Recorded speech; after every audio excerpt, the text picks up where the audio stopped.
Hey, hello guys, it's How to Tech Simplified back again with another easy tutorial, and today I'm going to show you how to actually link your Xbox Live account to your Discord account. Now it's a very easy process, so let's get straight into it. The first thing that you want to do is actually open up your Discord application, sign in to your account, and from there go to the top left corner where the user settings appear.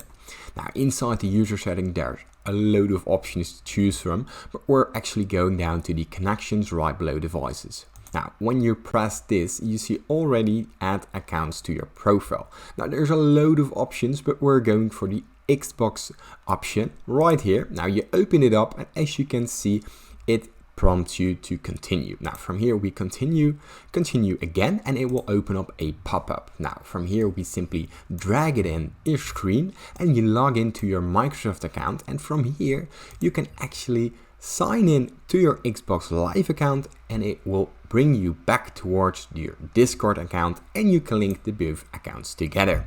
Now, if you still get any other questions regarding this tutorial, or if this tutorial has helped you, please leave a like and subscribe. It helps me out a lot, and thank you for watching.